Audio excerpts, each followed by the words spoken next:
Hey,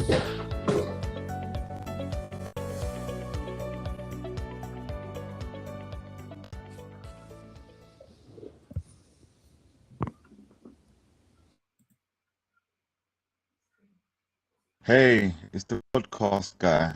Sutton United Talk Time on podcast. It's the Sutton Podcast.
Hello and welcome to another episode of Sutton United Talk Time on Podcast. It's the Sutton Podcast. I'm your host Mike, and joining me today we have Joe, Sarah and Dave. We're going to be talking about the Leyton Orient match. We're going to look forward to the visit in Northampton Town. I think look forward is how we describe these things. Don't forget you can help with costs to support the show with one-off donations or regular subscriptions by joining us on Patreon. If you want to know more, look for the supporters page on the website, which is suttonpodcast.com basically, or drop me a message on any of the socials. Right, so we're going to get to it. We're going to say hello to everyone. We'll start off with Joe. Hello, Joe. It's mid-February since we last saw you. I think it was Doncaster match, was it? Yeah. And how have you been? I've been good. Exam year, studying, which is always wonderful. So yeah, I haven't been, unfortunately. I think I haven't as much of since Doncaster due to a combination of Grimsby being moved, me being in the middle of a field in when Crew was on. So yeah, it was nice to get back to Perfect. And then nice to take a break from the study. I love the way you jumped in there with the studying, because you knew I was going to jump on you about how's your studying going? Are you doing revision? Is it? So very well done. And next up we have got Sarah. Hello, Sarah. How are you? I'm all right, thanks. How are you? I'm very well, thank you. It's about 7 weeks in Harrogate since you were on. Is it? Yeah, so it sounds long time. It's like, it sounds always, when I write it like that, it sounds like, oh my God, that's ages ago, but it wasn't that long ago, to be fair. No, it's not that long ago, is it? No. And then lastly, one of the very first people to sign up for the guests mailing list, and yet it's only now he's making his debut. Dave, hello, Dave. I know, yeah, it's good to be here. I know, I live so far away. You know, maybe 1 or 2 matches a season is my maximum, I think. Well, I think because you do listen, you should really be knowing what's happening next. Tell us all about yourself. Who are you?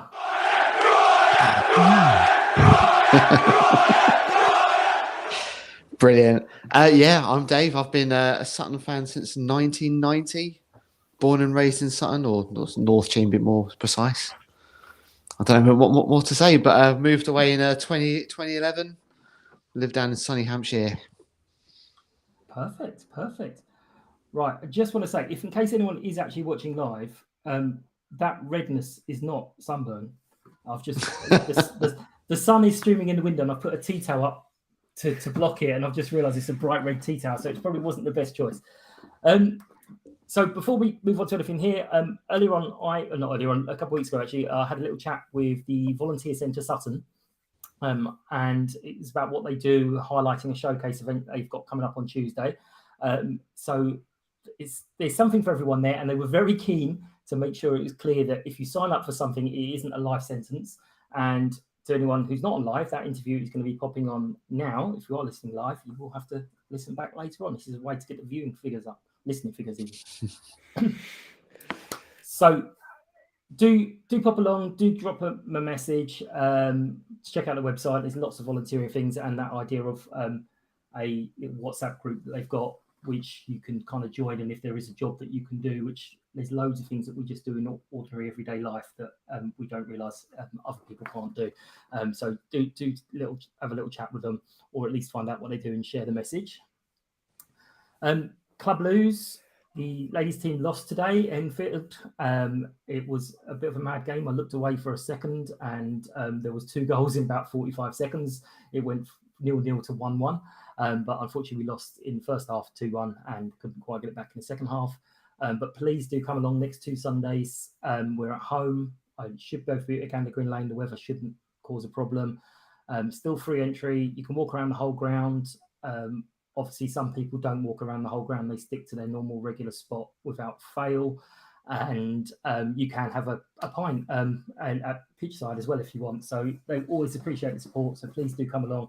And you might get lucky and even see me bailing out the dugouts again because they get flooded all the time. And this segues me brilliantly, smoothly into the Her Game 2 day we had yesterday, which was the second one of the season. Well done, Sarah. And it was more focused on the playing side. So first question is, have you recovered, Sarah? Not really, because I was up all night Friday night making cakes, and I'm too old to do that sort of thing. So that's not going to happen again. Yeah, well, you didn't make it easy for yourself on the cakes. There was something a little bit special on those cakes, which I didn't realise until you'd mentioned it about your WhatsApp group going mad. So tell us a bit more about your cakes. Well, I wanted to kind of really give a bit of a plug for Her Game too. And all the clubs, not all the clubs, but most of the clubs that are partnered up with Her Game too have got an ambassador. I'm the ambassador for Sutton, as you know. There's such a great bunch of people to work with. So I wanted to kind of sort of honour them in a way and recognise the work they do by making them all into cakes. So each of the cakes had a little figure of a little person with a football on top, and each one of them represented one of our Her Game 2 ambassadors. So they were all based on real people. But when you're making 60 of those, it's a bit time consuming. Yeah, and to be fair, no one would have noticed. Like the bloke who was standing there as I was there, and he went, "All right, so who's this then?" As he shoved the girl from Exeter straight in his mouth. It's like, you just eaten a real person here. You can't do that. But it seemed a success from my point of view. There was a lot going on. I was a little tiny bit nervous when the girls were on the pitch parading, and they kind of stopped towards the away end. And I was like, how's this going to work? And then they went the away end, and the Leyton Orient fans, bless them, they copied the Stockport fans from a week back, and they just gave them a load of support and the chance of Champione. And I'm sitting there going, we should have been doing that. They were in a good mood, weren't they, Leyton Orient? But no, I'm going to give them some credit for that, because Leyton Orient fans haven't, I mean, no offence to the club, they haven't always been my favourite set of fans. They don't always behave themselves impeccably. But yesterday, that was the best I've ever seen Leyton Orient fans behave. I think they did great. They weren't even taking the mickey out of us. They were just supporting their own team. So yeah, absolutely. And that I mean, it obviously helps that they're likely, unless there's an absolute disaster of just Wimbledon proportions, sorry, unless there's a disaster, they're going to get it promoted and probably win the title. It's also nice to see some of the first team players there. And the other bit which I thought was really good but annoying, I know you know my feelings on this, the safe space. Annoyed that people feel like they need this, but I understand why they need this. I'm not going to ask that question about was it popular or not. But just sort of remind us a bit more about the Her Game 2 thing and what people can do if they want to talk to you about it, or even just ask what explain it. Okay.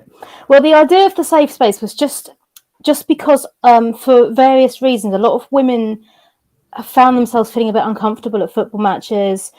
Sometimes the atmosphere is a bit, you get chants that come across quite sexist, and it can be quite intimidating for women if they're like sexual chants singing about women, and you're standing there with all these men who are like chanting about women's body parts, and that sort of thing.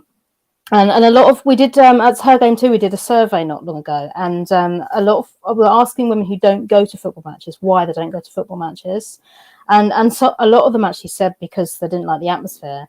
And obviously football's football, and we don't want to sanitize it.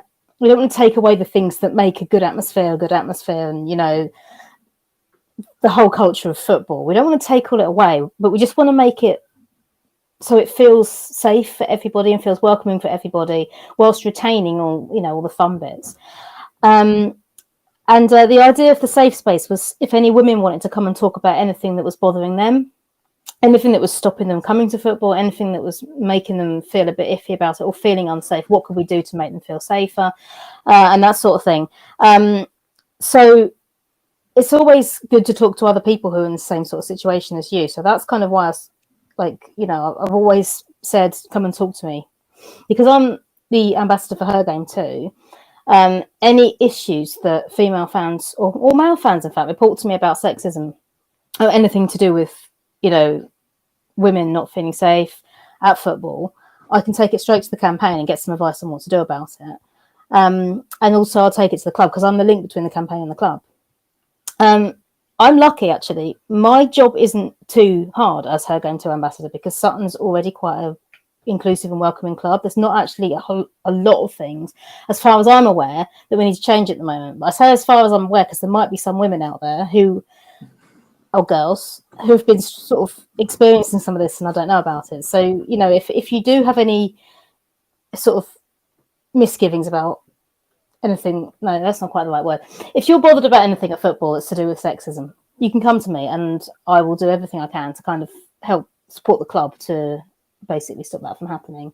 And also, if you're a guy and you see something that bothers you because you're like, that's not how they should be treating women, then you can also come to me. It's it's for everybody to. I'm here for anyone who wants to talk about it, basically, and I'm here to sort it out if I can. Perfect. So yeah, I mean, as you say, you're not looking for problems, but if you don't know about a problem, then we can't do anything about it. The message from my side has always been the same: don't be a dick, because there's just no point. Be as happy as you like at football, but you don't need to make anyone else unhappy for any reason. If anyone doesn't know Sarah, then who are you? But if you don't know Sarah, you can always drop me a message. Come find me. I think everyone knows exactly where I stand every week. So you can always come find me and I'll quite happily point you in the right direction or pass the details on. But yeah, guys, just keep on keeping on. It's nice to know that Sarah's got nothing really to do. That's perfect. She has got lots to do. Don't give me too much. But bit early to say, but it seemed successful yesterday. Were you pleased with how it went?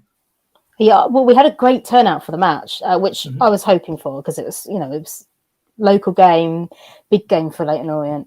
So it's good to have a really big crowd to sort of see our girls' team celebrating their achievement. That made me that was heartwarming. It really was. And having the women's first team there as well was fantastic. And having them mingling in the fan zone with the young girls. That was so nice. It was really heartwarming. So I think that went really, really well. And the cakes were quite popular as well. They were raising money for our girls' teams. So that was great too. So I think it all went really well. It wasn't sort of didn't do all the things that we did the last Her Game 2 fixture because, like you said earlier, we wanted to have a slightly different focus on this one. So I think we might try and bring it all together into one big occasion next season rather than having two with slightly less on. So yeah, it went great. No issues. No, I don't think anything really didn't go well yesterday. So that was great. Apart from the actual match on the pitch, But we'll move on to that. Right. So I did set you guys some homework. Hopefully, you've all remembered the ultimate team. Mike, I'm going to put my hands up now and say I have no idea what you wanted us to do. Okay. We're going to ask you to challenge one of the teammates. You're all putting faces at me. Does anyone want to do it, or shall I skip this again? Joe, I haven't you can do thought it? about it right because I it's didn't realise just that's too what you hard. wanted. Okay, fair enough. It's too difficult to really. I wouldn't want to step on other Well, people's Right, picks. Dave, I'm not letting you have a go because the last one I did have a go. When Yeah. you did that, I got a message from Dundo asking why I hated him. And I went, whoa, hang on a minute.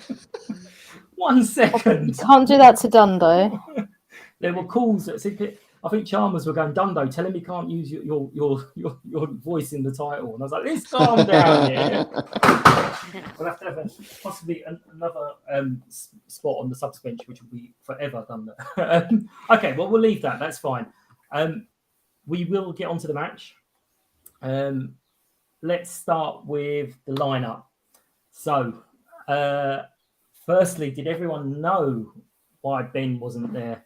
Or did we not know that at the time? Because I think it was kind of rumours around and everything. But congratulations to Ben. Baby and Mum are doing very well. I did point out, Dave, you'll be with me on this. I did point out to him, I asked him how he was, and I said, appreciate that question because I'm not going to get asked it for about another year. No one's going to care how you are. But yeah, Mum Baby's doing well and he's doing well as well. But yeah, had Baby, and he was sick as well the whole week apparently. But well, I've got no reason to doubt that he was sick as well. But yeah, no Ben. Easty, bad news. It's unlikely we're going to see him before Carlisle, I believe, if then. And the good news was Josh in the side, which one of the early episodes this year, I made a mistake and I said Josh and Dave in the same team. And oh my God, it happened. We had Josh and Dave in the same team. I was bouncing up and down yesterday. But what were your thoughts ahead of the match, Joe? Yeah. Enzi at right back worried me slightly against such a good attacking team who are top of the league by points. But I mean, I'd seen that they hit the squad, but played. I was told. So yeah, I was kind of a bit pessimistic. I thought that the team was good, but I was just worried that they were better. I don't know. I feel like the lineup. I think Angle. I hope to goodness I was worried due to what happened at Bradford with a bit of a nightmare. I was hoping he was Drop for Donovan because I think that's an outlier. It's pretty good since he signed for us. He was playing, but yeah, right back was my only concern. You could see Sam in the at left back because we're talking about obviously Rob being so with that know-how and Sam being to move and become a bit more rotation. And he's been good going forward, putting balls and stuff like that. So it's good to see him in the side. But from that, Cool. It's on the bench actually from Wickham because I felt a bit bad for him actually because I hadn't actually seen him in the bench once. So I was like, okay, Yeah, no. But yeah, other than that, not much. Sam's 26, by the way. He's not that young. Oh, is he not? The person I was talking to said No. he was like 23. Oh, compared to Rob, he's very young. But Dave, what were your thoughts ahead of the match?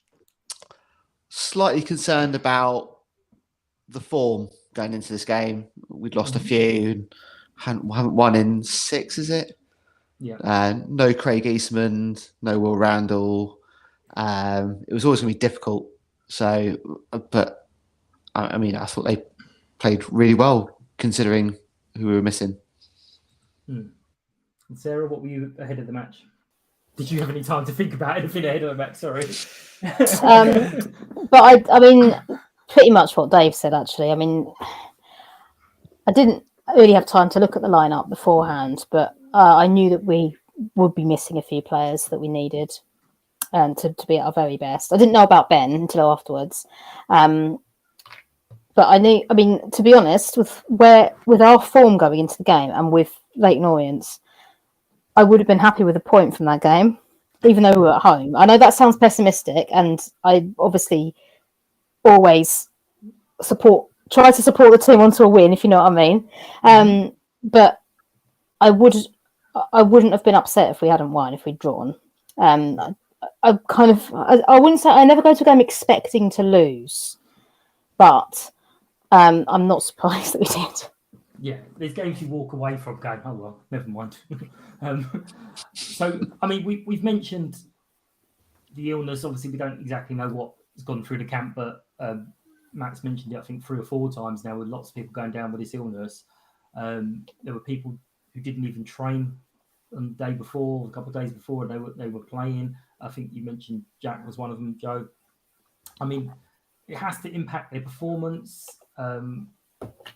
And I know it's really difficult. I've said it before. It's sometimes you forget they're humans, and you just go, "Oh, well, they're playing football. Get on with it." And you know how you are when you're feeling ill. You do anything, so let alone getting up and down a pitch is it's amazing and very resilient.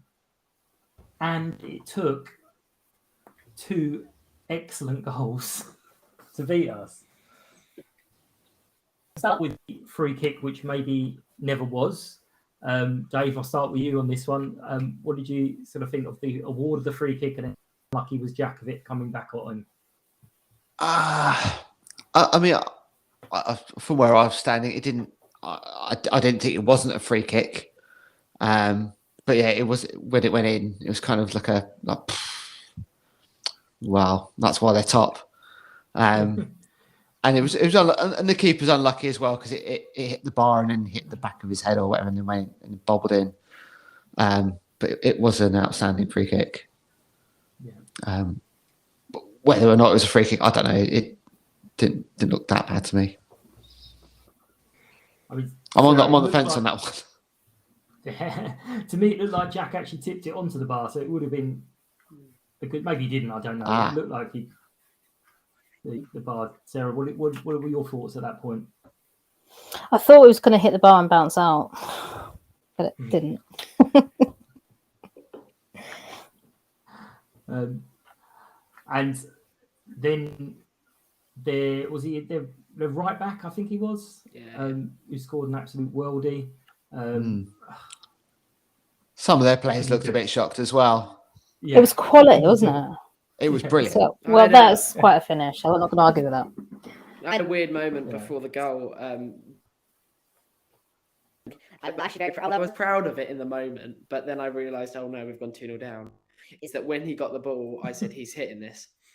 I literally hit this, and then it went in, and then the kind of the muted celebration, and then kind of ran away. He didn't really know what to do like that in his life, and I was like, oh, that's kind of like we've had a bit recently, and just things like that. And I was just like, well, fair play. Don't do much about that, and like no. Yeah, I mean, we're allowing the free. It's probably an own goal, but Leighton Orient have scored 3 absolute cracking goals out of the 4 they scored against. 3 absolutely cracking goals. Sorry, my system is telling me. I thought you said your sister then. I was like, I didn't even know you had a sister. No. My system's saying it can't find my video, but I can see myself. So it obviously can. You're a little bit. So you look a bit weird, but blotchy. No, you don't normally look so pixelated in real life. That's just your eyesight. What I mean, Jack made a few saves throughout the match. He kind of kept us in it a little bit, but the second half we did well again. Was that then, or was that us playing better with Matt's tactical adjustment? Sarah, if I'll start with you on this one. I think they did let up a bit on the second half. Maybe they felt sorry for us. But no, I also think we played better in the second half, so that's not taking anything away from our players. I don't know. I think they did. Yeah, I think they kind of relaxed a little bit. Who knows? Joe, what were your thoughts? I think it was just. I think towards the end of the first half, we just looked a bit beaten. already against a side who haven't feel like forever. compared to our run. It's difficult to get 2-0 down with two kind of no fault your own goals. It's a bit like, And I think game management was kept. they managed the game really well. Had maybe ahead of Angle's chance, but it's not really a chance. But you know, I mean, there was no And let us do the work, and then the last towards the end where we'd done 25 minutes of kind of pushing out to the wing, ball in. At the last 15 minutes, they just just sit back because they knew that we didn't really have much bite left, which was a bit unfortunate. But you know, when you're 2 down after 26. then it could have been a lot worse. So you know, Definitely. At 26 minutes, you would have taken that when you played ending 2-0. Yeah. definitely 100%. And Dave? Yeah, after that second one went in, I thought, just how many are they going to score today? But second half, we came out, we took the game to them a lot more. I think we were putting a lot through Omar, long balls up to him. He would hold the ball up. But yeah, Angle, I think perhaps should have got that header on target. But then we had got some good balls in, but I think we're just picking the wrong player out or not, as it was. I mean, they had a few chances again in the second half, but which they seem to just forget how to score at that point. But yeah, especially one. I think the guy that scored the free kick, he was through, and then he just wildly smacked it into the stand. Yeah. Which got a bit of a cheer from us. But, there was I another think- one where I think, again, it might have been their right back or someone from that side pinged this ball, this absolute peach of a ball, and someone was in just miles of space, and everyone was just like, oh, okay. And then Yeah. Jack, I think Jack saved that one, actually. Their right winger was very good. Yeah. Very, very good. But I think Jack did well against him. Yeah. But I think for pretty much most of the second half, we looked equal to them. Yeah, one thing I would Yeah. say, Enzio actually really impressed me. But he was actually doing a lot down the right. And was kind of outshining Dave at points. Which is a bit weird, but because Obviously, sometimes he's just like, I'll just shoot, don't pass it back. But our first 25 minutes before we moved on, I just want to say there was right back, or he put a ball in which actually caused problems, which I hadn't actually seen him for ages. I hadn't like switching going all over the place. It's kind of where you fit, but okay, where's that been for the last 8 months? that's very impressive. So, yeah, we lost. I think only, as I said, a bizarre set of circumstances can stop them going up. I think it requires Bradford and Northampton to draw, win every other game, and Leyton Orient to lose every other game to end up them as fourth, which, it's remarkably unlikely. I suppose it's mathematically possible, but it's really unlikely. But for us, it seems we've got a new sort of target. 10th. Are we going to hang on to the sort of top 10? We're going to stay in the top 12. Sarah, what are your thoughts for the rest of the season? Sort of, where do you realistically see us finishing now? Because the running is extremely tough. Yeah, it's tricky to say because we've just had a really ridiculously difficult set of 4 games in 18 days. I think it was something like that, all against top 7 sides. So our form is not good at the moment, but if you take away, if you allow for the teams we've been playing in the last few games, maybe it's not as bad as it looks. So, you're right. We do have a tricky run in, but hopefully we can pick up a little bit. We tend to have patches where we just drop loads of points for a while, and then we have patches where we play really well and get loads of points. It seems to alternate between the two. We don't seem to have anything in between. So I'm going to be optimistic. I'm going to hope that we kind of find our feet again a little bit, that we've kind of taken our foot off. Well, we haven't really, but we've been playing some really difficult games recently.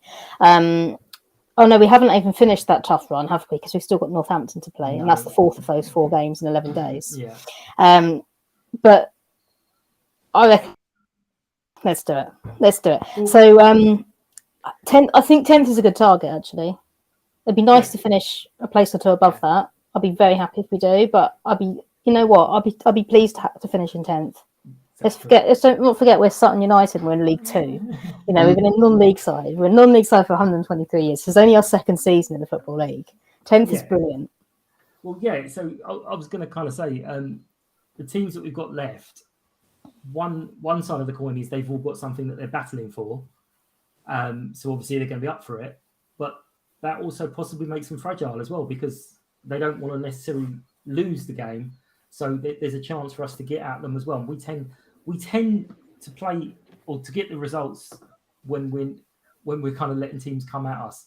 Whenever I see the possession stats and we're up in the 50s, I'm like, oh God, no. Down in the 30s is our sweet spot. We tend to win games when we don't have the ball so much. But Joe, what are you thinking about the running? And there are actually no it's a really weird kind of league running because, like you would say, back in the game we will win, but Rochdale have Everything to play for. they'll put their bodies on the line. They're 6, 7, 8 points from safety. They're bottom of the league. They'll put everything they can. They're away. They got their home for it. I think that we nice with 4 points ahead of Tranmere, I think. But then I think Barrow or Mansfield, whoever it is. So I think we're kind of in that zone where it's like, okay. Partake against Northampton. I can't remember who they have on Saturday. They've got someone quite, I think maybe Bradford, I want to say. Possibly. Harrogate. Okay, they got that's on a very good run, and I think they might rest maybe on Tuesday. Maybe. We're not the best of form. The next 4 games are for us in the sense they don't mean as much, and that could be that they maybe underperform because there's a bit more pressure on them. Do they go up? Because I think in terms of Carlisle and Northampton, they're going up. They're at the bottom, quite at the bottom of the league, so they're both difficult. One thing that I saw earlier today, which kind of on the first time I was on the show, I kind of had a chat about this because it was right in the midst of our difficult run. It was off. I saw a TikTok earlier saying, "Is it time for Matt Gray to go?" And I was, Sarah said, we've had Bradford. We're literally in such a difficult run, and it was got the sad music on, and it was like emoji. I was like, oh, come on, just like let's think about this. Look what he's done. It just annoyed me. So I think we'll be fine. I reckon we'll get wins against Colchester and Rochdale. Just don't say silly things like that. Well, I'm glad you brought it up because that was on my list of things to talk about. I couldn't find it. I saw it this morning and I went off to walk the dog and I came back for right. I know exactly what I'm going to say, and I couldn't find it because I thought it was on Instagram. And I was oh, maybe someone's moaned at them, and I thought maybe someone's moaned and they deleted it, but I couldn't find it again.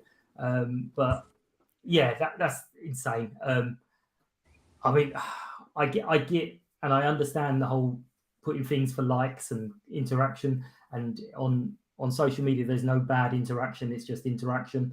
I get that, but it's just a bit mental. Dave, what do you think about the run-in? That will we get top 10? It is difficult, but then looking at the teams directly below us, I mean, I'm looking at the table now on my phone, and the form of Tranmere, 1 win in their last 6, Swindon have lost 4 of the last 6, Grimsby again 1 win in 6. So I mean, Rochdale are gone pretty much, I'd say, not mathematically, but I think it's doable to get another win or 2 before the end. Yeah. If we play the way we did yesterday. No, you continue. Sorry. If we play the way we did yesterday against Rochdale and Colchester, there's nothing to say we can't get another couple of wins. Absolutely. I mean, they are fighting for their lives, and as Joe said, something's happened to Rochdale where they suddenly realised, oh, hang on a minute. But yeah, who knows? I mean, poor Charlotte. She's been through the mill recently. I follow her on Twitter, and it's like, right, that's it, we're gone. That's it, we're gone. Oh, hang on a minute, we're twitching. What's going on? And it's like, oh, that's the hope that's going to kill you. That's no good. But yeah, so I'm glad you said it's been removed, Joe, because as I say, I'm hoping some people have commented on it. But what do we feel about the team? Obviously, we're not in charge of it. We don't have any idea of playing budgets. We don't have any idea of contracts or who's available. But Wimbledon have had this player who's, I can't remember his name, but he suddenly scored loads and loads of goals in the last few games. And they're already saying, yeah, he won't be here next year. So are we going to get a striker that's going to score 20, 25 goals in a season? Because I don't think we'll have him come January if that did happen. If Hish came in and suddenly scored 20 goals, he'd be gone by January. So where and how do we improve this side? Who fits in with our budget and our playing style? I think I've said it before.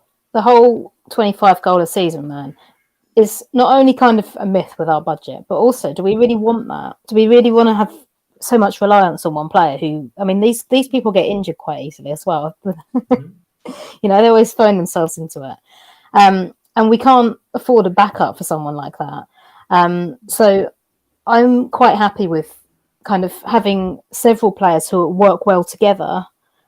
I like to prioritise that over having one or maybe even two players who can score a lot of goals. Yeah, I think I saw, it might have been on the forum, someone had mentioned we've got 8 or 9 strikers. Wouldn't that be better to have 4 solid EFL2 strikers? And I'm like, no, because then you're going to have 2 unhappy people sitting on the bench, because players That's want true. to play. They do. I haven't seen the forum. I haven't had time to read it recently, but I would have said something to that. It's like, we can't afford 4 solid EFL strikers. I'm sorry, but we can't. Matt, what do you think? Matt? I mean Dave. I don't know why I said Matt. Who's Matt? Well, I mean, I love a stat, and I'm looking at the top goal scorers for League Two, and I think Leighton Orient's top goal scorer's only got 10. He's 12th. So do you need a 25 goal striker, 25 goal a season striker? Bradford are in the playoffs, but they're not top, and so their league goal scorer's got 24. But and then if we've got a goal scorer like that, the bigger club's going to go in and say, well, we'll have him, and that's it, and he's gone. So it's kind of like, it's like, careful what you wish for, really. So it's tricky. It really is. Just someone who can like score enough to keep us where we are, really. Yeah, I mean, I think I've absolutely not gone through this, but Matt said it. It's the set piece goals we're missing this year. He said basically where we had players out injured, where you had Ali out, Ben out, Kobe out, suddenly teams are only picking up Joe. And because they're only picking up Joe, they're able to mark him. But if you've got Ben, Ali, and Kobe and Joe, it's like, well, who are you going to pick up? And one of them becomes free, as we saw when Kobe went on that nice little run where he scored, was it 3 in a row? It's the set pieces that we're missing this year. It's not necessarily delivery; it's about who's there to get on the end of it. But so, sorry, Joe, I didn't ask your thoughts on what do you think we need. Who do you think we can get in? I was just kind of I was thinking about this on what way home. Signings this year. What's gone well? What's not? Obviously, a few of them out on loan, development. Josh, unfortunate with injuries, but he's provided that kind of attack that we needed at points, and just kind of Charlie Kendall, top A, had a mad August, and then kind of obviously kind of that's the only sign I can. And Jack, obviously, but in terms of strikers, obviously Lee's been a good sign. I don't. It's just not realistic for what we have. Take. I'd say another thing. think also just a striker who Another striker, maybe likely, who just hits it. And there are times when we overplay it. we could just literally just take a shot. Like yesterday, they're number 2. If we had Joe there, and I know that they're different skill sets. If we had Joe and we just said, all right, Just hit it, see what happens. I think it was the Gillingham game where 6 shots, and he was trying the same thing every and 5 of them went out the car park. but then one in the 93rd minute went in, and it was just something like that where we just shoot and get some shots in. Someone maybe have to be League 2 quality striker, maybe, Or someone from the National League. and just someone who just gets on the end of crosses, because I think there is press with Will, and I don't know who we're getting next. Like Josh. And then we have an actual kind of with Lee and Omar, and then we have that physical presence that we had last year. And then if we get the people back in, pushing Pushing a real contender for playoffs. playoffs, and like in them, like we were last season until we had the unfortunate round at the end, I think we'll be fine. So I don't think someone who's going to be there at the end of crosses. Be completely fine with what we have. That's what I liked about Lee when he came in, actually, Joe. He does just hit it, doesn't he? Yeah. And I think that's what we've been needing, because like we do, I say it as well. Stop messing about in the box, just hit it. I say that a lot. I do, 100%. Interesting you mentioned Eastie Gillingham scoring that last minute goal, Joe. Well, I missed it. Okay, on I the- had to get a the train. train. I had to get a train. Right. Right, he hit it from the high. Afterwards. And I saw up to the 84th minute, and I've Made a wise decision based on previous encounters about not scoring in the last minute. Yeah. Right. So to wrap up, I mean, I'm glad you brought up that video, because it's mad to hear people saying things like, "Oh, is it time for Matt to go?" No, it's not. It's ridiculous to even consider that kind of thing. There were some comments at half time saying we were awful. I mean, I've seen us play worse than that and win games. So it's like, okay, we were outclassed, but we weren't awful. But we'll wrap it up. We will ask you all a question, and annoyingly, there's 3 of you, so it means I've got to join in with this question. But I'm going to ask you for your player of the day. So we'll start with you, Sarah, in a second. Now watch me do my dance. I'm the player of the day. That seemed excessively loud. Sarah, who's your player of the day? Oh, I should have thought about that, shouldn't I? I thought David Adjiboye had quite a good game. He was clearly up for it, and he had some nice little runs. He did some of that David Adjiboye stuff that we all love with his feet, like, you know, skilled feet. I love that. Jack Rose, he had a good game as well, considering. I only want one. I know, I'm trying to decide which one to choose. I'm picking between those two. I'll go for Adjiboye then. Dave Adjiboye. Right. So when you mentioned the feet, you do remember my theory that Adjiboye is a Gaelic for the boy. So Dave Adjiboye is Irish. That's why he's got the feet. He does my little river dancing. I'm waiting for his call up for the Republic of Ireland. I'll get my green shirt back on. I'll be like, yeah, come on. I'm not sure how I'm going to go fly with that one, but I'm going to keep banging it. Dave, who's your player of the day? You've not done this before. It can be any reason you like. I mean, we had Ali picked last week because he waved to Rory's kids. Omar for me. Omar? Yeah. Perfect. I mean, half the time it looked like he was having a wrestling match, Yeah. but he was working really hard, trying to bring everyone else into the game, trying to get things going up front. So he's the man for me, I think. Yeah, we didn't even get to mention that. There was a point I thought Omar should just walk up to the referee. I think it was Lee that was wrestled on the halfway line as he was about to break through. Yeah. And Yeah. Omar should have been going, right, I just want to check if that's okay. Because if it is, I really don't mind. But I just need to know that is okay, because I'll be doing it in a minute. Just mad. And Joe, who do you want? I'll give it pick is Jack Rose, because he stopped more worrying and A cricket make score. it more embarrassing. So, yeah. And especially as he's ill, so that might get well soon. Yeah. This week, notwithstanding, Jack has actually last week just overtook Eastie on wins because I think he split one with Kobe, and I think he's on now on 8.5, and Eastie's on 8 for the season. So Eastie's going to be delighted, especially as he's not going to be able to play for the rest of the season. So I had a few names jotted down. You've actually picked most of them, but the other one, I'm going to go with the other wing. Lovely to see him back. And he did show some touches, and I hope we get to have another go at him next season and develop him a bit more. But Josh, because he did seem to be getting back to his sort of August, September self, or July, August, September self. So yeah, I thought he had another great game for us, and makes me very excited to see what the two of them can do together on each wing. So I'll put those 4 names up for a vote.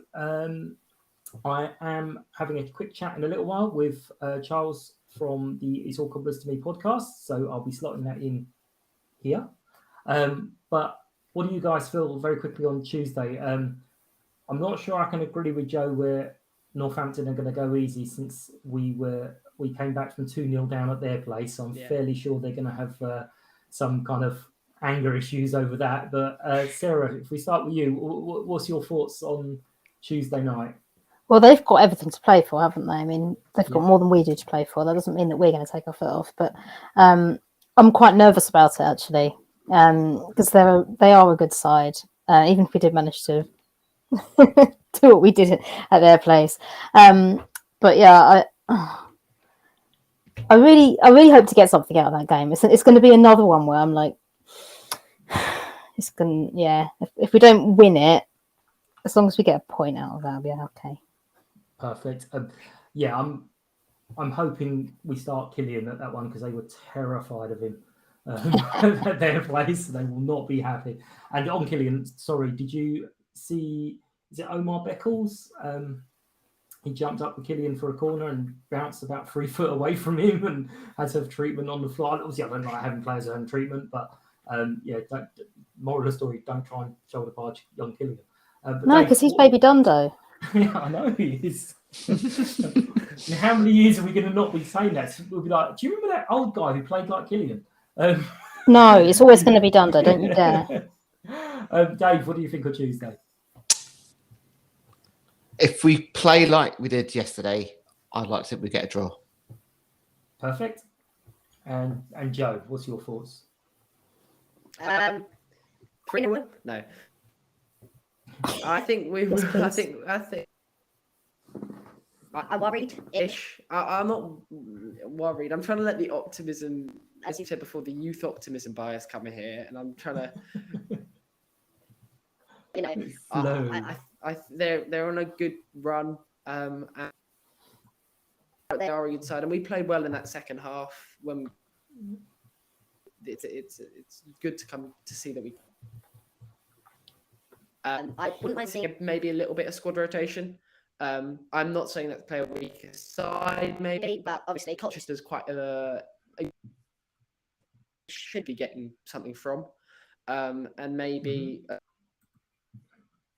playing, get Rob back, get some minutes, stuff like that, which might kind of benefit us. I know we're with injuries, and depending on where there's a limit you can do there, but just kind of try something where it'd be a bit more physical. So with Killian, see if we can get something that maybe they're not prepared for. I don't know, because that could obviously, because it's a big, could be something that if they get a side to be, we have a bit, they've got a bit more on this side, or they've got more up front than we expected, like Killian, then maybe that could throw them off. But yeah, I'd happily take a 0-0 shots on target, because that'd be a point we'd happily take. Perfect. Lovely. Okay, that wraps it up. Thanks everyone for listening. It's a long one this week. I did cover a lot with the Sutton Volunteer Centre and the Her Game 2 game, and obviously quite a lot to talk about with Leighton Orient, the champions-elect. But don't forget to let us know what you think. Like, follow, share, comment on the socials. That's Sutton Podcasts. Subscribe to the podcast on your preferred platform. Make sure you stay up to date with the latest episodes. And until next time, thank you very much to today's panel for Joe, Dave, and Sarah, and Charles as well, but he's coming in a minute. Hope you've enjoyed this episode of Sutton Podcast. Thanks for everyone's time. Take care, and we will see you soon. Thanks, guys. United! United! United! United!